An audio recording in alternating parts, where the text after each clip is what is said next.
माननीय सदस्य डॉक्टर मेधा कुलकर्णी।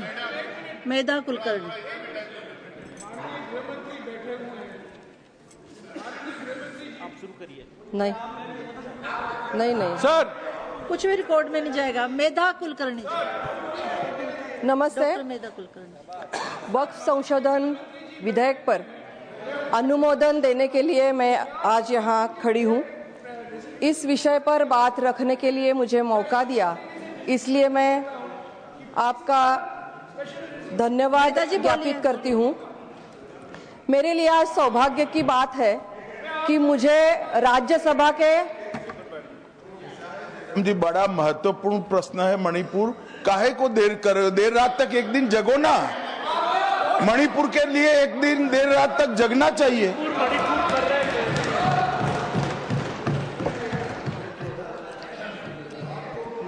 मेधा जी बोलिए।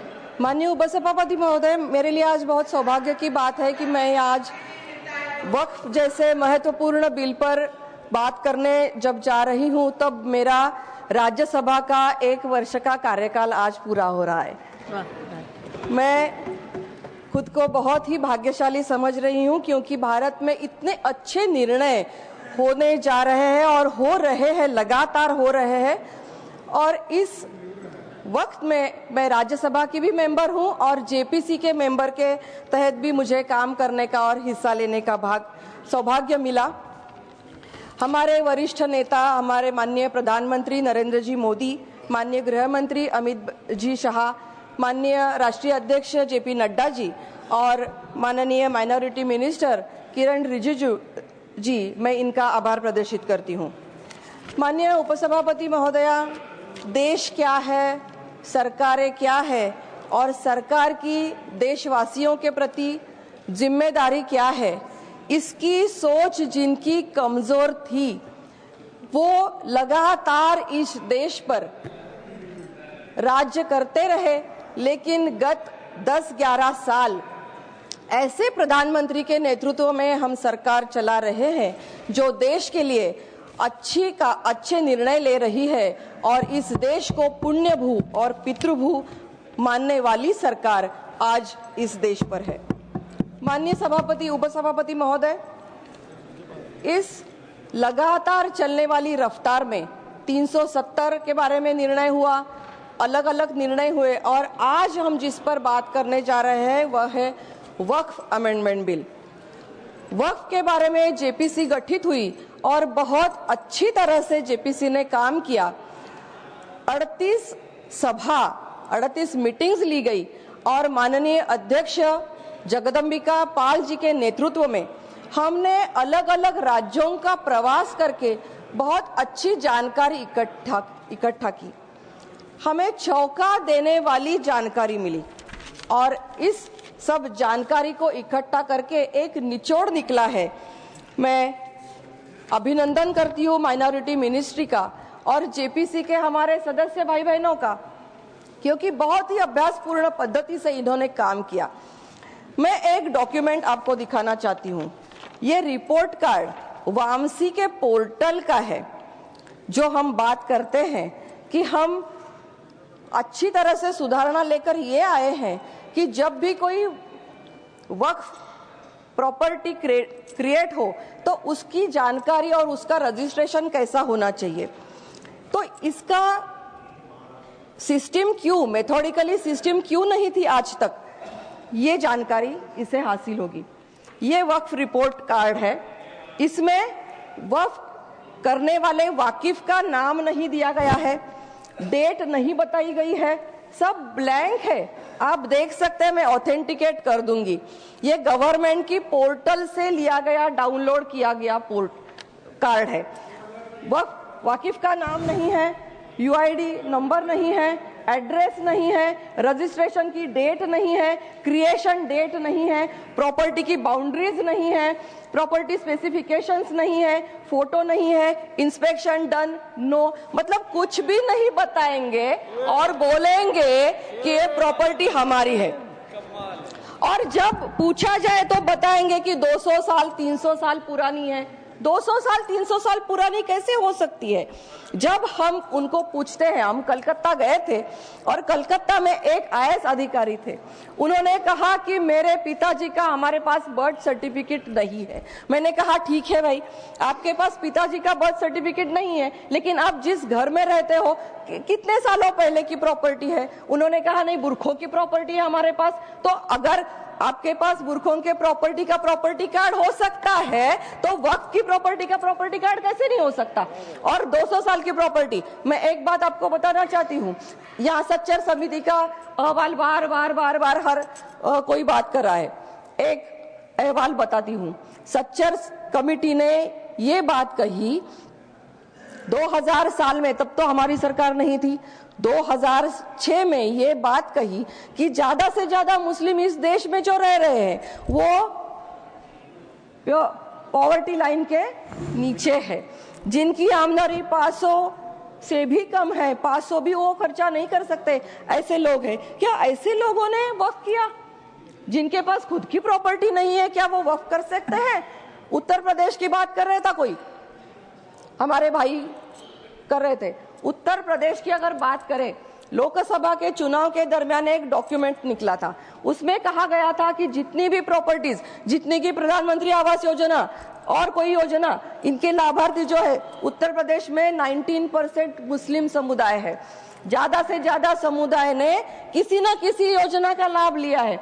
अगर प्रधानमंत्री आवास योजना का लाभार्थी है तो वो पात्र कैसे बनता है, लाभार्थी कैसे बन पाता है? इसलिए बन पाता है ना कि जिनके पास खुद की प्रॉपर्टी नहीं है, जिनकी आमदनी कम है, इसलिए ना। तो वहां की प्रॉपर्टी 2,32,000 प्रॉपर्टी वहां कहां से पैदा हुई?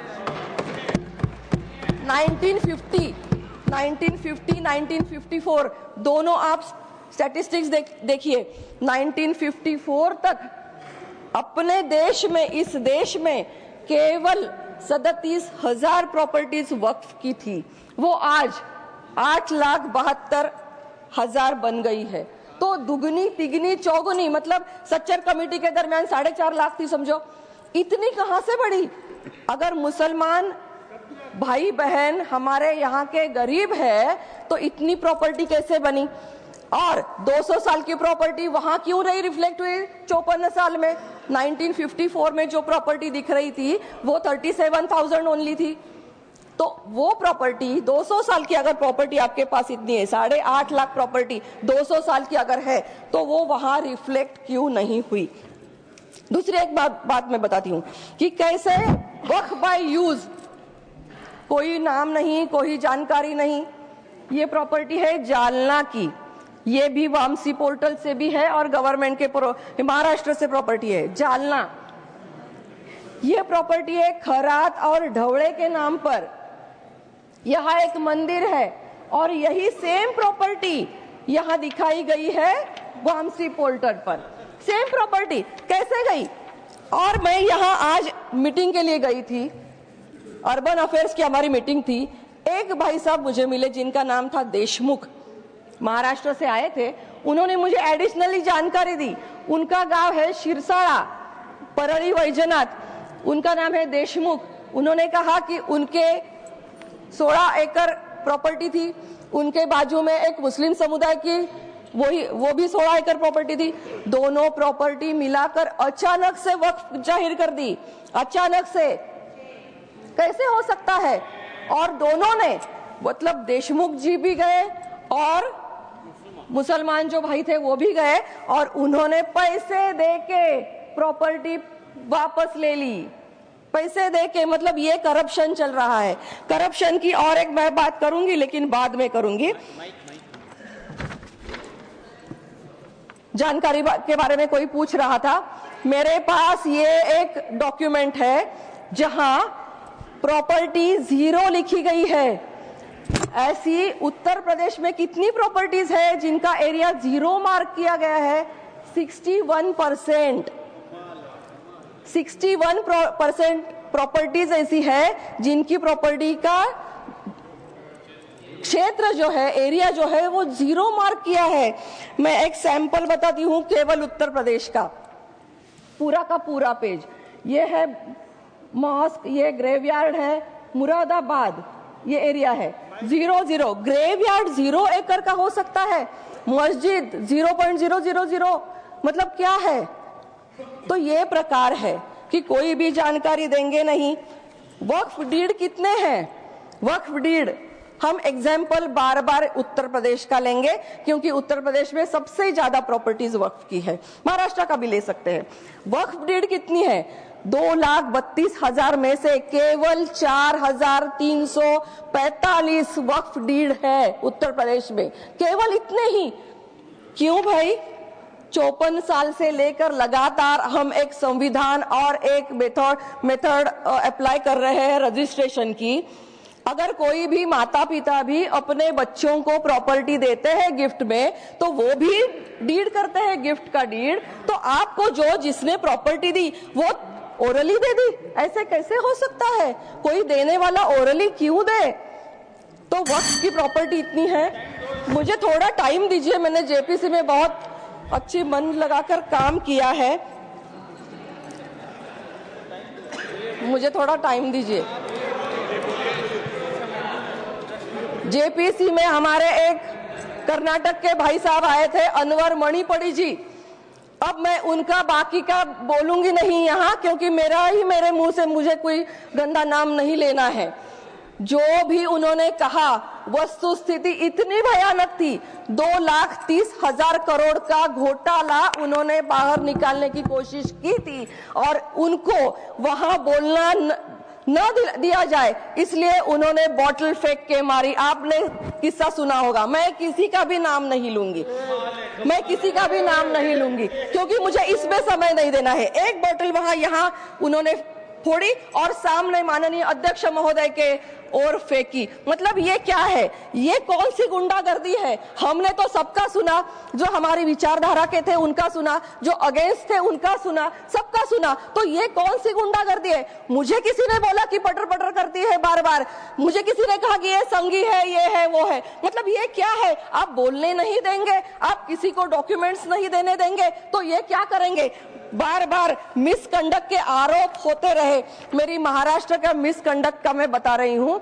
महाराष्ट्र में 36,000 प्रॉपर्टीज है, उनमें से 32,318 प्रॉपर्टीज पर मिसकंडक्ट है और हमने हिंदुओं ने और नॉन मुस्लिम लोगों ने मिसकंडक्ट के आरोप नहीं लगाए हैं, आपके ही लोगों ने लगाए हैं, आपके ही लोगों ने। आप दावा करते हैं कि हमने कुछ भी नहीं किया और कोई अमेंडमेंट की जरूरत नहीं है। आप एक बार तय तो कर लो कि ये अमेंडमेंट कोई अलग नहीं है किसी ने। एक बात मैं बताना चाहूंगी, पसमानदा समाज का उल्लेख हो रहा था। डॉक्टर फैयाज अहमद फैज वहां आकर जो उन्होंने बात की, उन्होंने कहा मैं आज तक बहुत स्ट्रगल करके इतनी पढ़ाई करके आया हूं, मुझे कभी भी कहीं भी वक्फ की प्रॉपर्टी का और वक्फ के योजनाओं का लाभ आज तगायत कभी भी नहीं मिला है। और ये देश जो है हदीस और कुरान से नहीं संविधान से चलता है, ये उनकी बात है, आपने सुनी होगी। ये देश हदीस और कुरान से नहीं संविधान से चलता है। तो क्या जो कायदा हिंदू लोगों के लिए है, जो कायदा क्रिश्चियन लोगों के लिए है, जो कायदा जैन लोगों के लिए, वो मुसलमान प्रॉपर्टीज के लिए होना नहीं चाहिए का। और नहीं, एक लास्ट बात मैं कहना चाहूंगी, एक लास्ट बात, मतलब बहुत मैं 2 घंटे बात कर सकती हूँ, लेकिन एक लास्ट बात प्लीज। एक मुद्दा बार बार मिसलीड और मिसगाइड किया जा रहा है। माननीय अध्यक्ष महोदया, ये उनकी बात समझ में नहीं आती, ऐसा नहीं है। मराठी में एक बोलते हैं की वेळ घेऊन पेडगावला गेल्यावर काय करणार, किंवा झोपेचं सोंग घेतल्यावर त्याला कसं उठवणार। जिन्होंने ये मान लिया है कि मैं जागरूक होऊंगा ही नहीं, बहाना कर रहे हैं सोने का, उनको सब मालूम है। वो कंपेयर कर रहे हैं कि एक मंदिर का ट्रस्ट और एक वक्फ बोर्ड, इसकी कंपैरिजन कैसे हो सकती है? मतलब एप्पल की संतरे के साथ कैसे कंपैरिजन हो सकती है? कैसे हो सकती है? मंदिर की कंपैरिजन मस्जिद से होगी और मस्जिद कमेटी जो एक लास्ट 30 मिनट्स, मंदिर की कंपैरिजन एक मस्जिद से होगी ना, और मस्जिद में कभी भी कोई भी इंटरफियरेंस नहीं है हिंदू समाज का, ना तो नॉन मुस्लिम का, कभी भी। एक 30 सेकंड लास्ट कंक्लूडिंग बस हो गया यार। कार्तिकेय जी। अध्यक्ष महोदय, मैं आपका हृदय से धन्यवाद करता हूं कि आपने मुझे इस ऐतिहासिक मुद्दे पर, विषय पर, बिल पर बोलने का मौका दिया। ये बिल माननीय प्रधानमंत्री जी का सबका साथ सबका विकास के मिशन को आगे बढ़ाता है। ये बिल देश के उन वंचित मुसलमान